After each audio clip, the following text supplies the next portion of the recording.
Welcome to another virtual edition of Texas Public Radio's Storyteller Series. Beloved artist Bob Ross once said, "We don't make mistakes, we just have happy accidents." Tonight's episode features a selection of stories from your friends and neighbors in San Antonio about happy accidents, unfortunate circumstances with unexpected outcomes, failures that turned favorable, and chance encounters that changed everything. I'm Andrea Vocab Sanderson, and this is worth repeating. When the coincidences keep coming, life may be trying to point you in a certain direction, or, as storyteller Molly Lolin learned, toward a specific person. Hi, I'm Molly, and I'm going to tell a story about happy accident. I'm not originally from San Antonio. I currently live here now, but I actually came here in 2011. I'm from Tennessee originally. I went to school at Ole Miss, and then right after college, I was involved with a charity for diabetes, and they said that there was positions open in San Antonio for the sales department at a place called Medtronic, and I jumped on the opportunity. So when I was in Tennessee, I was told obviously I was moving to San Antonio, and I was asking around to people to see what San Antonio was like, and one thing that was consistently told was that San Antonio is the biggest small city you'll ever be in. So it is a town of 2 million people, but it always has a small town vibe, which is also very nice, obviously. So when I moved down here, definitely want to get involved with the city, did fiesta things, started going to Spurs games, and I really enjoyed going to the Spurs games. So I was here for maybe 3 years. I think it was around 2013, 2014. I was working at Medtronic and decided I want to go to a Spurs game that night with a friend. So the typical way of us finding tickets would be to go on Craigslist. I didn't own tickets myself, but for people who did own the tickets and didn't care to go to the game that night, that was the number one place I found to find those tickets. Also, there's people who won maybe pairs of tickets and they post them online for sale as well. So I found 2 seats that were very good seats, and they were being sold for less than what they were worth. I did see that she was just trying to get rid of them, because she wasn't going to the game that night. She didn't have any interest in going. I think they were playing the Timberwolves. But I did reach out to the person and said, "Hey, I'd love to buy your tickets." She said that they were physical tickets, so I'd have to meet up with her in order to purchase them. We decided that she said that if I could meet her at the end of her work day, so like 4 o'clock, if I could meet her at 4, then I could pick up the tickets at her work. Or she said I could meet her at Happy Monk across town later. And I was like, well, it'd be nice if I could meet her after work. So just asking questions, I said, "Hey, where are you located right now? Like, where's your work located?"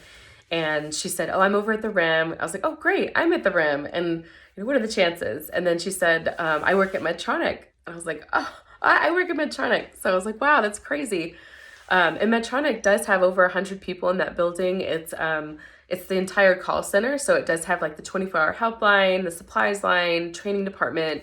So it's not just one division, it's tons of them.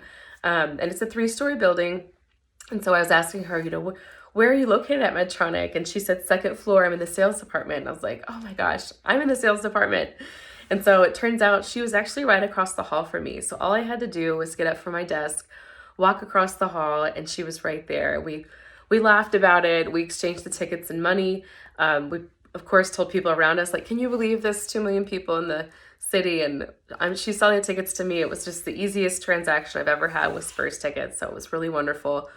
Flash forward a little bit, I think we kind of just let that go. And then every once in a while I would see her with the same group, or a different group of people, and they'd say, "This is Emily, do you know her?" And I'd say, "Yes, of course. I bought Spurs tickets from her. It's just a funny story." So it was kind of cool meeting up with her that way. I mean, like, oh, this is a ironic story. And then it was, we'll flash forward a couple years after that. And I was getting ready to be a bridesmaid in a friend's wedding, which is always an honor, when someone asks you to be a bridesmaid like that. I think she had about 5 bridesmaids. And as, in true form, most brides usually choose like, an old childhood friend, a college friend, high school friend, a coworker. And so she was trying to get us all to come together so that we could all meet and get to know each other, before all the festivities happen, as being bridesmaids does involve. So we went to, I think it was a luncheon or a bridal lunch, and I walk in, I'm so excited to meet everybody. It's also here in San Antonio where the bride was located, and the wedding and everything.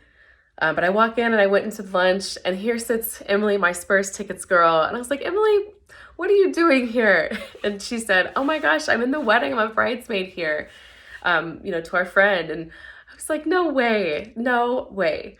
And we could not stop laughing. I think I had tears in my eyes because, like, this is just the craziest. I said, you know what? We're going to have to become friends. It's just meant to be.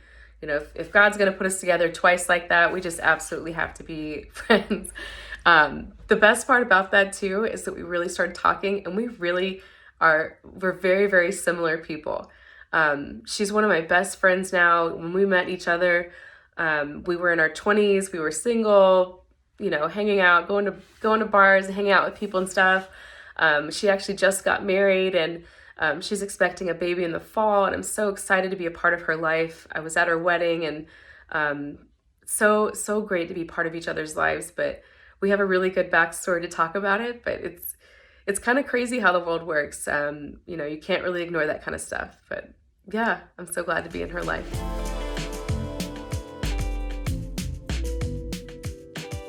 This next anonymous storyteller asks that we not use her name and blur out her face.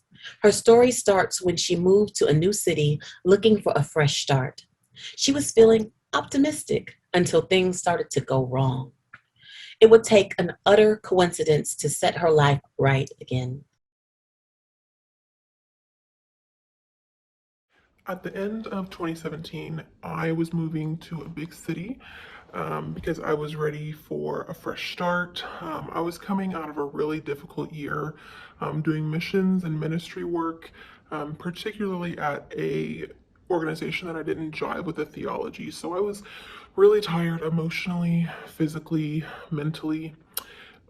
So I was looking for a fresh start. I got a new job in this big city, and I knew some people that lived there. So I was planning on moving in with them for a month. And they were a couple that I had known from a previous part of my life, and I really trusted them. So I was really expecting a place to be safe and a place that I could rest and really just have this fresh start. So part of me being really tired and exhausted was I was just too tired to put in the legwork to find a new church in this big city, and there's a bunch in this big city. So since I had trusted this couple so much, just from knowing them for a while, they went to a church, and I was like, okay, well, I trust them, so I'm going to go visit and see what it's like, because their opinion would weighed really heavy with me. So I remember going to this church the first time. It actually met in a house, which was really, I really liked that. It was really endearing to me.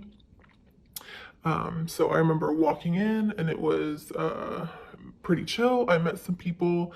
I met the pastor for a quick second. Nothing, there were no red flags to me at the time. So yeah, it was a fine experience my first time. I didn't really love the preaching, but I was really, like I said, I was coming out of a season of life that was really difficult, and I felt like I was processing this bad theology. So I felt like that was probably why I didn't like the preaching, just because I was already I felt like I was already kind of messed up a little bit. So I stayed, and I was like, okay, I'm gonna stay and try this church out. And after a month, I moved in with a different couple from the church.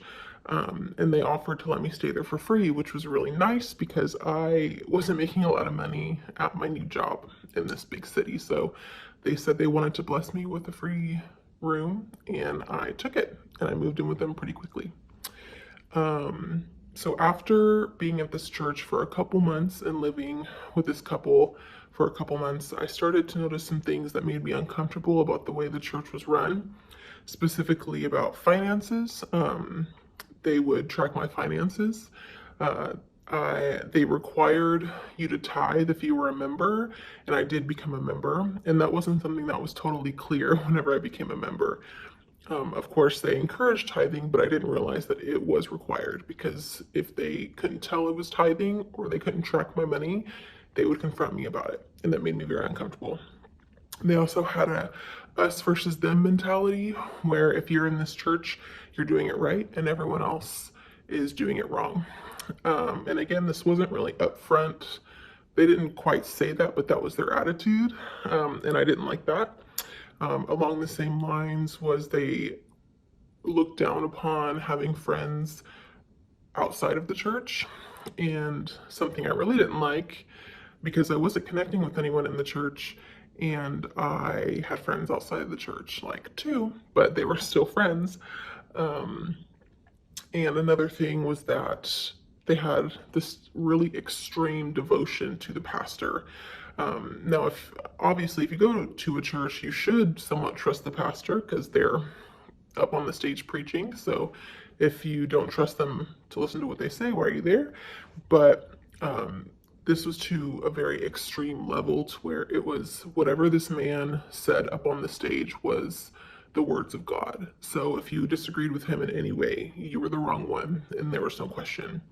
And obviously that was scary to me, because he really gained a loyal fan base, if you will. So I remember being there, and it was a really difficult time in the church. It was hard to leave. It was scary to leave. So I didn't for a long time. And I remember after watching this video of a woman who had left a cult, I watched it, listened to her experience and her experience leaving, and kind of the contrast there. And I had this moment, this freak out moment of like, oh, this isn't just a church, this is more like a cult. And I expressed that concern to the couple that I lived with and the couple that I knew from a previous part of my life. And they were like, no, it's not a church. No, it's not a cult. Why would you think that? No, it's not. So there was just kind of gaslighting me in a way, because I felt really uncomfortable, and I was actually pretty scared. And word eventually got around to the pastor that this is where I was at. I was asking questions, and he pulled me into a room after church one day with one of the couples and berated me for an hour, telling me that I was a tool of Satan and that I was causing division in the church. And if anyone left because of what I was saying, and I wasn't saying much, that they were destined for hell and it was my fault. So obviously this crushed me. I was, I was sobbing in the room. And whenever I left, and ever since, from that moment on, it was never the same. So I was in this place where everyone loved this pastor. I didn't, and I felt crazy for not loving the church. I was very, very unhappy, and it leaked into other parts of my life, like my job and our relationships. And I was like, well, I'm living in this house for free. If I leave the church, they're going to kick me out. So I didn't have anywhere to go. So I was in a very low, depressed place. So about 8 months into being there in the big city, going to this church, thank goodness I kept my friends outside of the church. We went to a dive bar, and it was a situation where, like, my friend brought me, and she brought other friends, and then those friends brought other friends. And one of those other friends was this guy named Cliff. And I remember us meeting. We were at the dive bar, kind of doing the thing where you yell at each other when you're trying to talk, and he goes, "So hey, where do you go to church?" And I was like, "Oh, I go here." And he said, "Oh, I used to go there, but I left." And that kind of sparked my interest. And I was like, "Okay, let's talk some more." So we went outside and just spent some more time talking. And I was like, "Why did you leave?" And he said, "I had a falling out with the pastor, and I left." And he talked to me about that. And it was the first moment where someone was like, "No, I don't like this pastor, and I don't like what he's doing." And that was um, just a moment where I had some clarity, a moment that I didn't feel crazy. And Cliff was super supportive and ended up being a really, really good friend. Us meeting that night was really a turn in my life that just gave me hope of, no, you're not crazy. I know what's going on there, and I don't like the pastor either. So after that, we remained good friends. He was really, really supportive, really, really caring, never thought I was crazy. And people actually from the church would actually discourage me from hanging out with him, but I didn't stop. Um, and the pastor actually berated me again with more people uh, being a part of it this time. So that just made it even worse. So about a year after being there, my mom actually had to come get me because I called her crying, asking her basically to come save me, and she did. But I really attribute part of my survival of being there and leaving. I attribute that to my friendship with Cliff and us meeting that night. I'm very thankful for him, and just how much of just companionship and how much of just not how I'm not crazy. I learned a lot more about the church after I left, and I'm very, very thankful that I'm no longer there.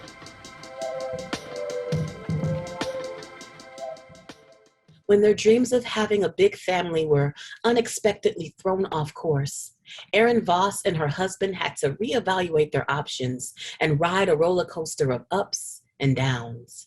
Then, after the dust settled, life threw yet another curveball their way. Everyone has this idyllic vision of what it's going to be like when they have a family. You think we're going to have this many kids, they're going to be this many years apart, we're going to get pregnant right away. And I even thought that, but it did not happen that way for me. So my husband and I had been married about 5 years when we decided to start trying to have a family. And we were both young, we were both healthy, we had no reason to believe that it would be anything other than happen very quickly. And so we had been trying for about 6 months and nothing had happened. And so we both went to our doctors and we wanted to try to find out, hey, is there something underlying condition going on? We're both young, we're both healthy. What's going on? And so it was then that my husband got the diagnosis of something called male factor infertility, which for him meant extremely low sperm count. And he saw multiple doctors, and ultimately the end result was that we were told that IVF was our only hope for our family. The most expensive, the most invasive, the most emotionally trying option was all we had, our only hope to have kids. And that was absolutely devastating. We were in our late 20s. We had friends who it felt like they were having kids right and left, some without even trying. And we were told that our only option to have kids was through IVF. And that was incredibly, incredibly devastating. So after about 9 months, after we got the diagnosis, we began our first round of IVF. And the way an IVF cycle works is that it takes place over about 3 weeks, and you go to a doctor's appointments every other day to kind of track your progress of how everything is going. You do daily injections in your stomach, and And it culminates in an egg retrieval. The eggs are then fertilized, and then there's the embryo transfer. And so for me, our first round of IVF, we came in very optimistic. I think like everybody does. And their first, any sort of your first round of anything for fertility treatments, we thought we're going to be one and done. It's going to be easy, and we're going to get the family we wanted. So over the course of those about 3 weeks, over all the shots and the doctor's appointments, everything looked great. It was textbook perfect. I responded to the medication exactly the way I was supposed to be, and everything was great. And it culminated in the embryo transfer, and it turned out that it worked. I was pregnant. We were ecstatic. We were thrilled. We thought this is everything we've been working for. We're finally going to have our family. And we were so happy. We told our family. We even told some of our friends. We were just ecstatic. So about a week after, the fertility clinic had told me that I was pregnant, I went in for a follow-up blood test just to make sure that everything looked good, that, certain hormone levels were looking the way that they needed to be, that, kind of a check-in on kind of the pregnancy. And I had no reason to believe that we would get anything other than good news. So I got the call later that day that we got bad news. The blood test showed that ultimately the pregnancy was not viable and that it would end in miscarriage, which is exactly what happened. And that was absolutely devastating. We got pregnant through IVF, which is hard enough to begin with. And then we had that joy. And then a week later, it all came crashing down and I had a miscarriage. So that was one of the hardest times in my life, kind of after, the first round had failed and kind of dealing with kind of the emotional aftermath of the miscarriage. So my husband and I decided after the first round failed that we were going to buckle down and that we were going to be parents and that, we were going to go ahead and do the second round of IVF. So we came in kind of cautiously optimistic, but we kind of had this great determination that we're going to do this. It might be hard, but we're going to be parents. And so we began our second round of IVF and the shots and the doctor's appointments. And ultimately, I don't know what happened that round, what was different, but it worked. I got pregnant, and we were just thrilled.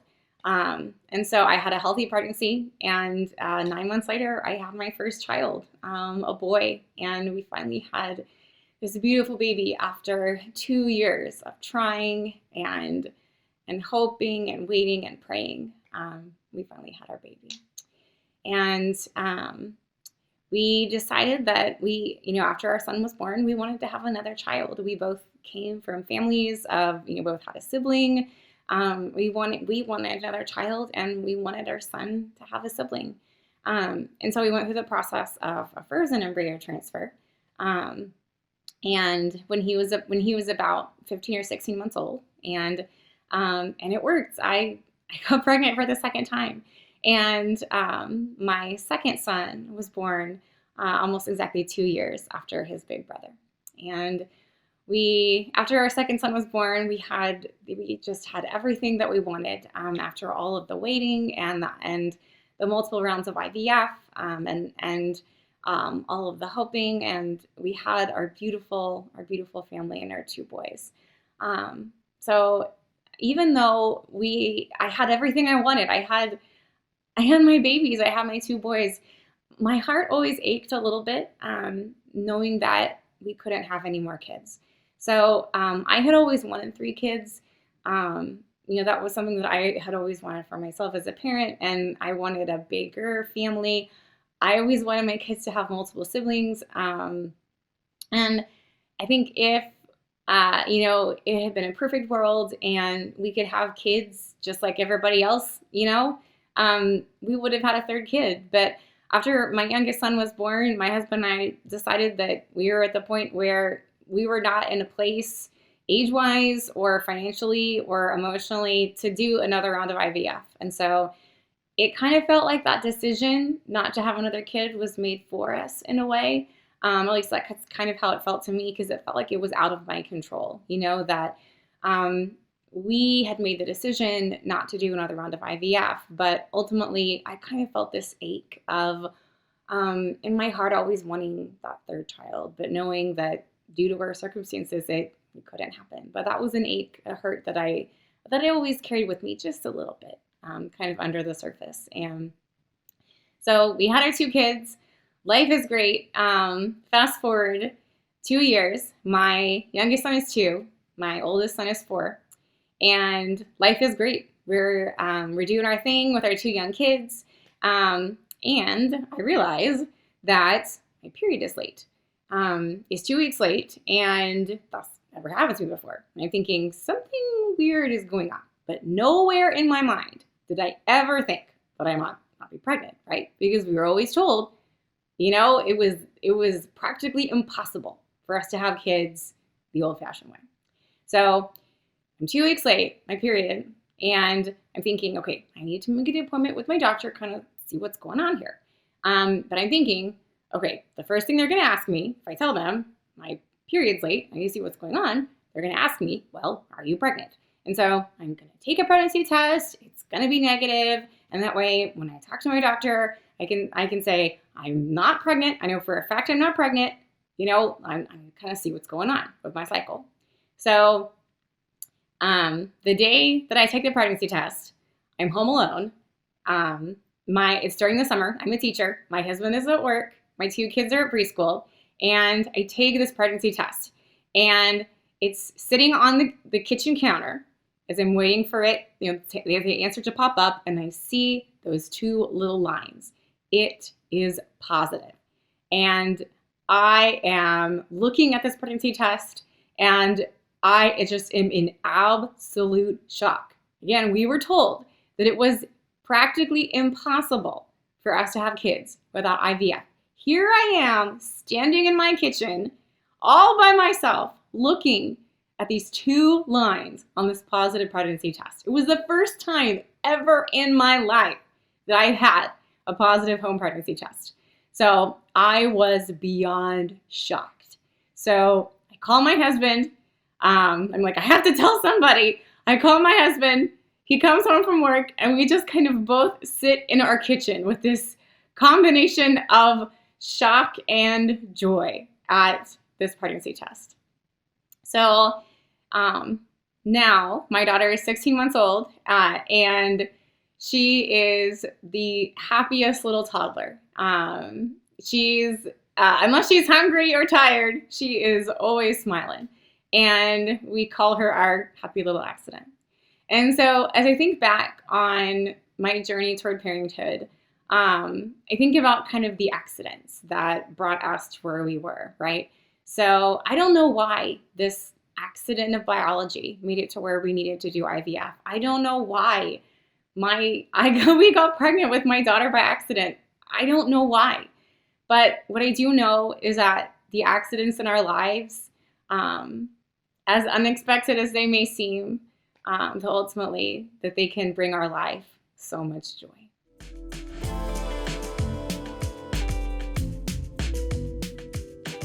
You can't force a happy accident to happen, but you can put yourself out there and try to be in the right place at the right time. For our last storyteller, Jeremy Landon, that meant knocking on hundreds of strangers' doors and seeing who answered.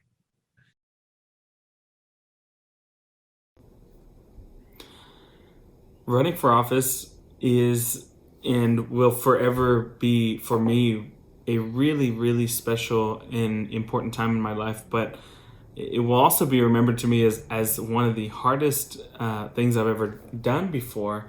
And early on, when I first was making that decision, who then became my campaign manager, Dr. Barbarena, said, Jeremy, are you sure this is something you want to do? And I said, this is something I want to do. And she said, this is going to be one of the hardest things you've ever done. Are you sure this is something you want to do? I said, yes. And sure enough, she was right.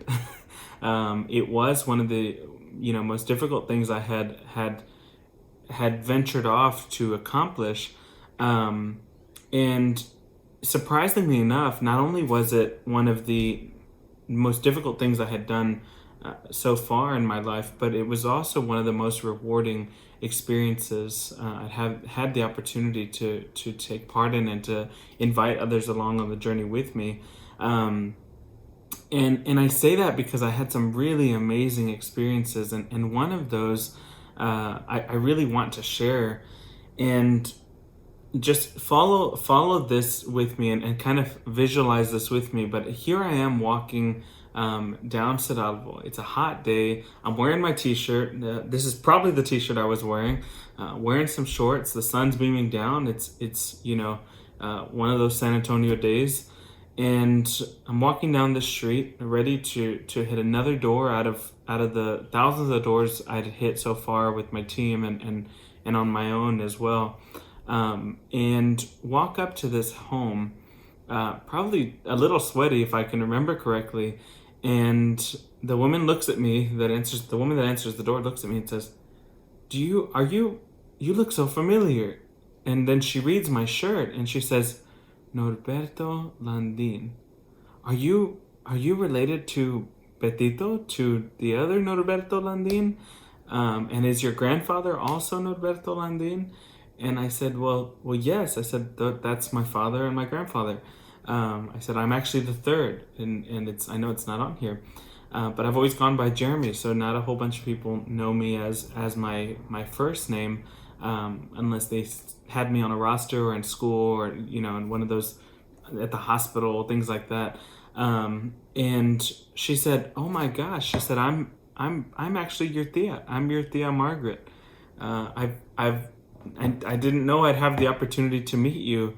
And so just to back up a little bit, there was a large part of my family that for a long time I had not met. And that's just due to, family things, right? That's just whatever circumstances or situations that arise, and you don't meet one tia or tío or cousin. And that's what happened to me, as does in so many families. But here I am walking on a street less than 2 miles away from the home where I live, where I'm talking to you all from, just to find my tia, someone who I had not met my whole life. And if I think back to us continuing that conversation, we start talking about family, we start talking about life, we start talking about me running for office, and then she says, well, have you seen your grandma? And so my biological grandma, I had not seen in many, many years, since I was little, and I wasn't 100% sure where she lived. And so my tia Margaret turns over and looks at me and she says, she's right down there. She's only just down the street. And I said, really? She tells me which house and says, yeah, you can go visit her over there. And so I start walking down the street, and I walk up to this this house, and I feel immediately like I recognize where I'm at, that I'm familiar with the space that I'm in. And I walk up to the door and I knock on the door, and so the door is answered, and there's my grandmother from the Landin side of my family standing there at the door looking at me, and she says, where did you get that shirt from? It has my son's name on it. And I said, I know. I said, your son is my father. I said, you're my grandma. And she looks at me with shock, like not expecting me. And she says, what are you doing? And I said, I'm running for office here in the district. And I just saw your sister and met her for the first time. And I feel like I'm in a familiar space. I know I haven't been here in a long time. And I said, and I'm your grandson. And she said, oh my gosh, mijo, come inside. So here I am, I step inside, and I felt like I was in a familiar space, but here I was talking to my biological grandma for the first time in who knows how many years. And it was all, by chance that I just happened to walk up to that first home that was my Thea's home, and she told me that my grandma was only, down the street. And so if I look back, I think that the biggest thing that I took out of this campaign and this experience was knock on the door.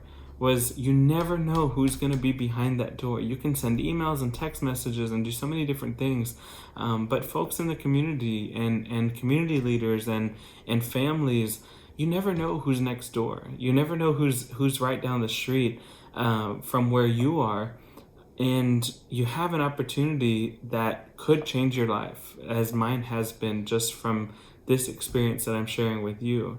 I think that looking back, I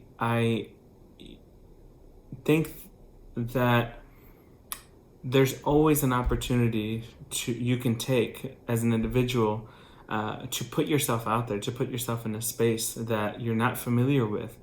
But if I could give anyone any word of advice, especially from my experiences, from this random experience, I think it's do the thing, do whatever it is that you've considered doing, whether it's run for office or apply for the job or make the change that you've been wanting to make in your life.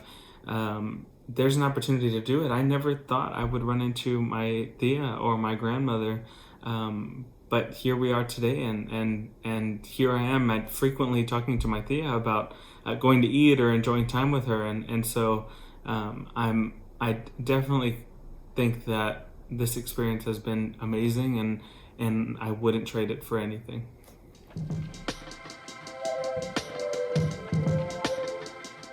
Thank you for joining us for our last, at least for now, virtual Worth Repeating. Worth Repeating is made possible by the 80/20 Foundation. Stay tuned as we plan to bring back the show safely in person. If you have a story to tell, please drop us a line at worthrepeating@tpr.org. I'm Andrea Vocab Sanderson, and it's been my pleasure to host you for this virtual series.